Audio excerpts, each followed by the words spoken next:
Into the Quantum Realm is the latest Marvel Snap season. It's bringing us 3 new Series 5 cards and 1 Season Pass card. And in this video here today, I'm going to give you the release dates, as well as some synergies for these cards and a star rating based on how I perceive the card doing in the current meta, okay? And we're going to kick it off with the big guy who's actually already in Snap right now, and we've been able to play test him and play with him.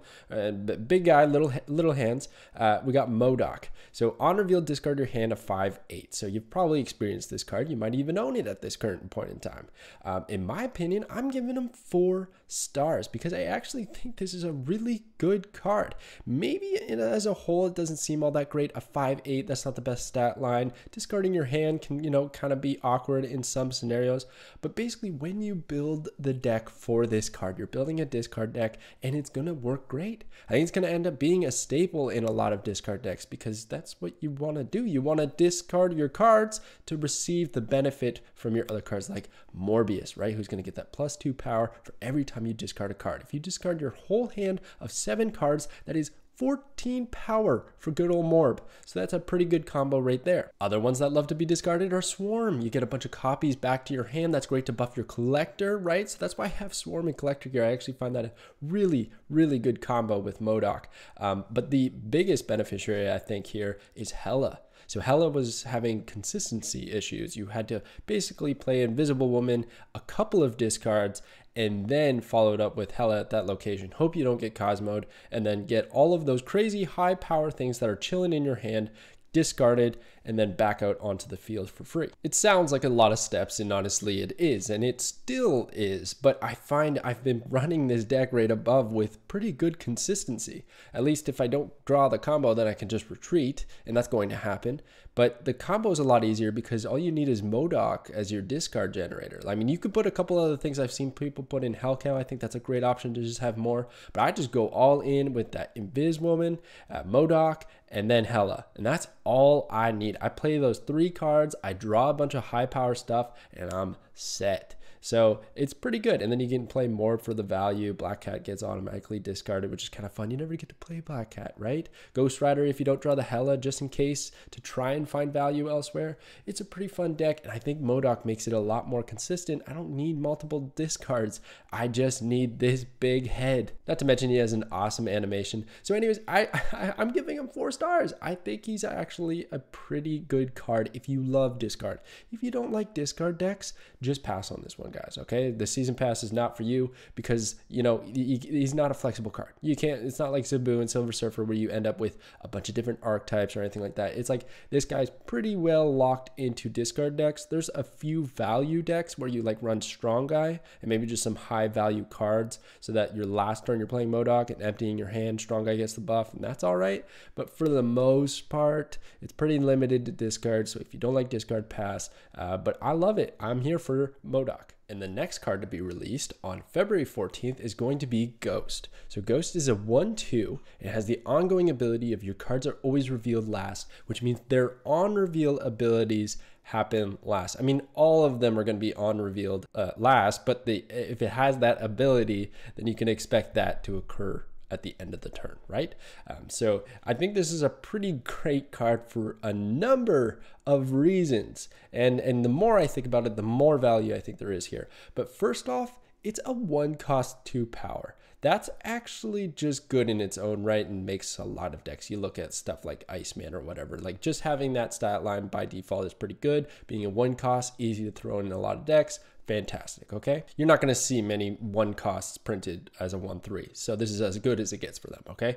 And then you got Shang-Chi, right? So Shang-Chi is kind of just there to symbolize all of those on reveals that you want to do second. And I'm talking Shang-Chi, Enchantress, Hazmat. These are a lot of on reveals that is a lot better to have your opponent have priority so that the cards show and then you have better chances of hitting what you wanted to hit. If you know your opponent's going to play something really big because they just played Shuri, right? And you know they have priority, right? Usually in that kind of deck, you don't end up with priority because you're playing Shuri, which is a bit of a tempo loss for that big card afterwards. So it's good because you're going to play it second. Well, now with Ghost, you're going to play it first and I might be able to Shang-Chi you. which is pretty decent. And then Enchantress, you know, letting them play all those ongoings if they're stacking them at one location like they love to do with the Captain America, Warpath, whatever, and then bam, hit them even harder with that Enchantress is pretty nasty. But then one of the greater combos I was thinking about was Viper. What if you always want to have priority? That's a thing too, right? Your on reveals, you want them to trigger first before Cosmo shows up or something like that, right? So I think you could Viper over the Ghost to make sure that your opponent always has priority, and it's not like you're giving them a lot of power. You're giving them 2 power and taking up a slot in their location. That's probably nasty for them. Maybe they don't want priority, and then it kind of backfires in that sense, but maybe you really want priority and you built your deck accordingly. So that could be an option too. I thought that'd be pretty fun. And then lastly, it's an ongoing ability that's 1 cost, which is fantastic with Spectrum, right? Just going to give that +2 power to this Ghost, and that's great. Now, the biggest factor here and why this isn't like a 5-cost card or anything is because Cosmo exists. It absolutely shreks this card. It destroys it because Cosmo is always going to come out first, and then you're always going to be playing second, and it's just going to hurt so bad when somebody lines that up on you. So that's something to be concerned about, and especially with the deck that I'm playing here. I'm like diving right into just somebody to Cosmo me hard, but I'm here for it. It's fine, right?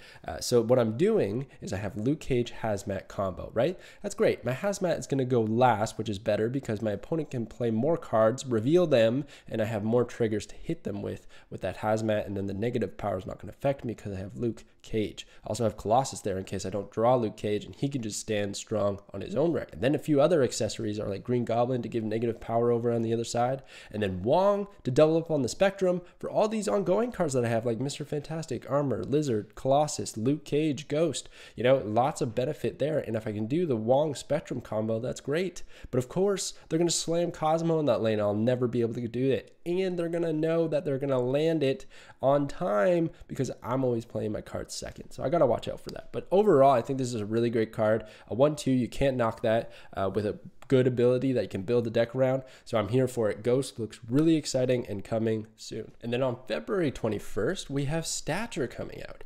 I think this is pretty underrated. If there was a few more cards that could help this, you know, pop off, be more consistent, I think it'd be like almost broken.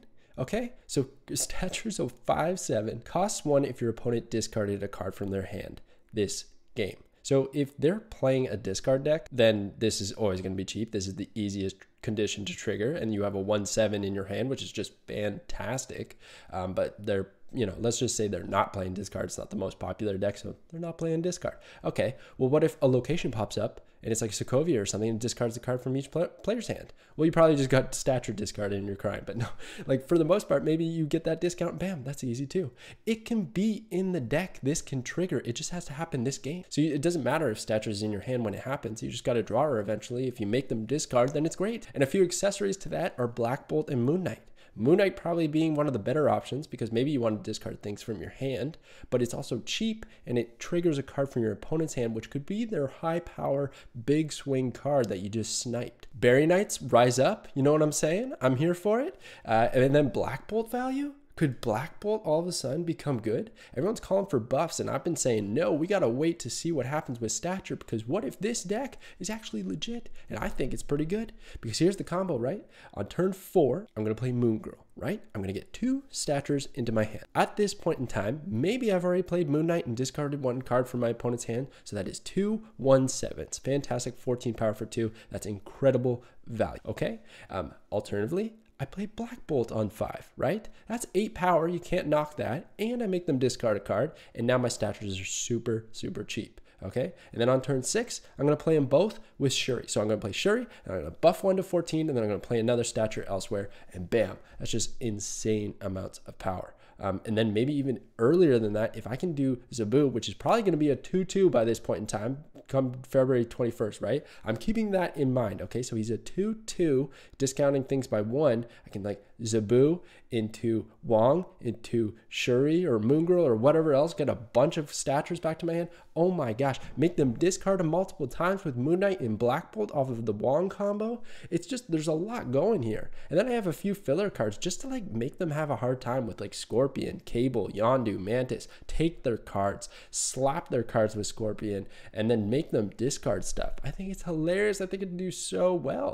I honestly, I think Stature's really underrated, but the only thing that's making her a 3-star card right now is her, she's not very flexible. You can't throw this in a bunch of decks. It's very specific what you're going to build your deck around for. So I just feel like there's not maybe enough options, right? If I want this to be a guaranteed 1/7, I have to play Moon Knight and Black Bolt in my deck. And it just might so happen that I never draw those cards, and Stature as a 5/7 in my hand is absolutely bricking my hand, and I can't really play much. If she had 1 or 2 more options that you can make your opponent discard a card, then like we're talking really, really strong value card here. The other issue is I don't think Team Second Dinner is going to print a lot of cards in the future that are going to make your opponent discard. It's a bit of a toxic mechanic and could be really tilting for a lot of people. They have 2 right now. They don't see a lot of play because their power output isn't very good. Their RNG, it's randomness. So I feel like they're going to be really cautious in printing another one.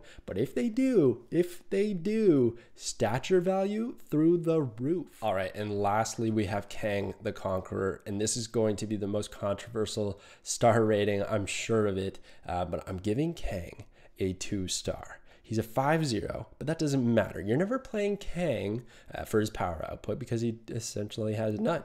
On reveal, look at what your opponent did, then restart the turn without Kang. He vanishes, he's gone. Now, we kind of already know how this is going to work because the developers have kind of given some insights to how this card works. So essentially, let's say your opponent played 1 card.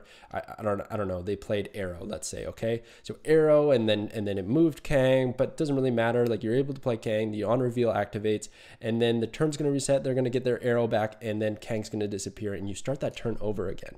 Now, my understanding, and this is a big factor in his star rating, okay? So don't hold me to this because I don't know 100% how this is going to work. But my understanding is that you do not draw another card. The turn does not restart and then you get to draw again. It's just going to go back to whatever the players had in their hand prior to clicking end turn, right? So we get to still make the same decisions based on what's in our hand. And for that reason, I'm giving him 2 stars. Because, well, there's a few reasons here, but one is now I have 1 less card in my hand. That could have been something else. Kang could have been a value, something power output, right? The only value that he really gave me was information to what my opponent's going to do, which cannot be underestimated. It's very good to have information on what your opponent's going to play. Maybe my opponent is stuck and they can only make that play. Maybe you build a better deck than what I have here. I didn't even know what to do. I just put this together, okay? So maybe they only have limited options because you've kind of screwed them over somehow with like Black Widow, a bunch of rocks in their deck or what have you. And then it's easy. You can find the win. Well, here's the problem with that. They retreat. You see, I think Kang is the ultimate like retreat generator. You're just going to make people dip. And then how does snapping work? If I snap on a Kang turn because I want to lock in some cubes because I think my opponent's going to retreat after, is it when it restarts, are they just locked in those cubes despite me restarting the turn? Or will the snap go back? And then I have to snap again, and then they're probably like, oh, well, screw this. I'm out of here. They know what I'm going to do. This is stupid. So I just don't know how I feel about Kang. I feel like more often than not, it's not going to be so great. Now, if it works the other way, if it works the way where you draw another card, this is almost like deck thinning, right? Because you put Kang in there, you just play him on 5 or not even 5. You never play Kang on 5. You play Kang on 6. Let's get that out of the way, okay? You're playing Kang on turn 6, or even better, I thought it was a good combo, is Magic, because then you play Kang on 7, right? Your opponent's even more board locked. They have a lot of stuff out on the board, less options, right? So I thought that was a pretty good combo, but essentially you're always playing Kang at the later turns. If you can draw a card, you're thinning your deck because it doesn't matter. Kang, you just throw it out there, and then the turn restarts, you draw another card. Your deck's that much thinner, right? So that, I imagine that would be absolutely broken. They're probably not going to make it that way. So I just feel like I don't know how I feel about it. You guys got to let me know in the comments below. Also, I see a lot of people saying that it's like Daredevil. Why would you have Kang if you have Daredevil? It's not the same. You can play Kang on 6 and 7 if Magic made Limbo, right? So like that's the value. That's really the value. Daredevil is that much better because you kind of lock your opponent into their play. They commit to it, and then you get to react immediately. Whereas Kang, it's like, okay, let's do that again. And there's going to be a lot of scenarios where that's fantastic. It's going to be really helpful. Information cannot be belittled in this game. That's why I'm not giving it like 1 star. It's like it's valuable. I just don't know what kind of deck you end up building.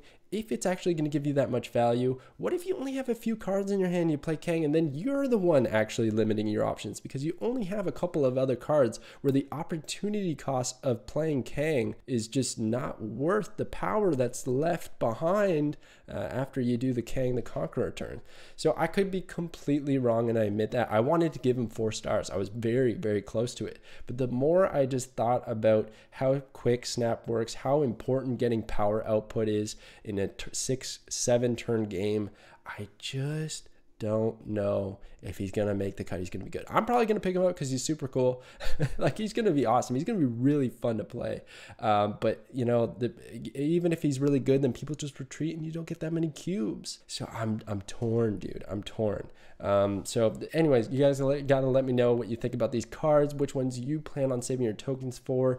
Typically in Snap, if you save enough tokens, you play every single day, you can maybe get 1 Series 5 card a month. I know that's even stretching it. That's why I got all the 6,000 tokens in red, because I cannot advise you to pick one of these cards and buy it. You got to make that decision on your own. The only one that I think is valuable is the season pass, and even this one, if you don't like discard decks, then you can just pass on that. So you just got to be careful with your purchases, guys. Okay, if you get a card, you have to understand that it might be balanced for the overall health of the game, not just for your wallet. Okay, so just be careful. That's all I can say. You got to be careful with your purchases. Anyways, thank you so much for watching, guys. Snap subscribe if you're not already subscribed, and I will catch you guys next time.